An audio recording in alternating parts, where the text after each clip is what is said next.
সুপ্রিয় শিক্ষার্থী, সুপ্রিয় শিক্ষার্থীবৃন্দ, যে সকল শিক্ষার্থীরা এবার 2026 সালে এসএসসি এবং দাখিল পরীক্ষা দেবে তাদের জন্য আরও কিছু এমসিকিউ এবং সেগুলো সলিউশন করার টেকনিক নিয়ে আসলাম।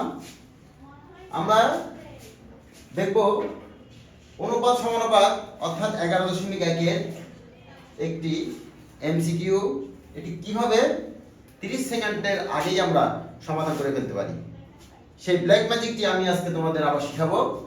দেখো, এখানে একটি p/r - q সমান r/p - q হলে প্রতিটি অনুপাতের মান কত?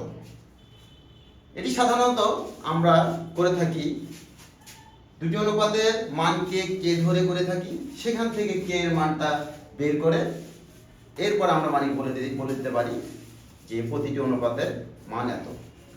অথবা লবগুলোর যোগফল বাই হরগুলোর যোগফল করেও আমরা কত অনুপাতের মানগুলো বের করতে পারি। কিন্তু সকল ক্ষেত্রে লবগুলোর হর এবং লবগুলোর যোগফল এবং হরগুলোর যোগফল করলে মানটি সহজে আসে না। তাই এটি কি যদি আমরা আজ ব্ল্যাক ম্যাজিকের সাহায্যে সমাধান করতে চাই তাহলে অতি সহজেই এটি আমরা সমাধান করতে পারি। এটি অত্যন্ত গুরুত্বপূর্ণ একটি এমসিকিউ তোমাদের জন্য, এবার যারা এসএসসি এবং এসএসসি অথবা দাখিল পরীক্ষায় অংশগ্রহণ করবে। দেখো, এটি আমরা কিভাবে করতে পারি।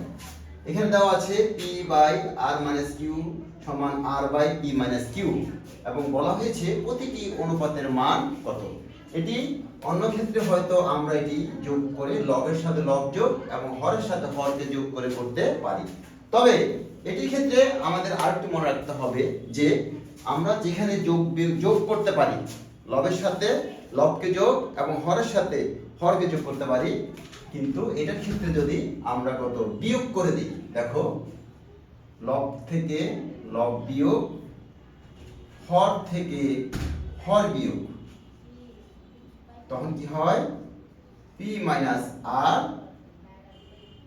r - p equal to p - r minus যখন কমন নেব p - r equal to কত 1। সুতরাং এই ছোটখাটো এমসিকিউ যখন আমরা করতে যাব এটি অনেক বিশাল প্রবলেম হয়ে আমাদের দাঁড়াতে পারে। আমরা যদি এটাকে কে ধরে করতে চাই তখন আবার যোগ করতে হবে, কখনো বিয়োগ করতে হবে।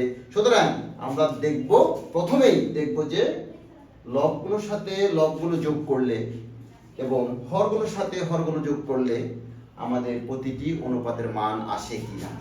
এটি যদি না আসে তাহলে আমরা কি করব, লবের সাথে লবকে বিয়োগ করে দেব, হরের সাথে হরকে বিয়োগ করে দেব।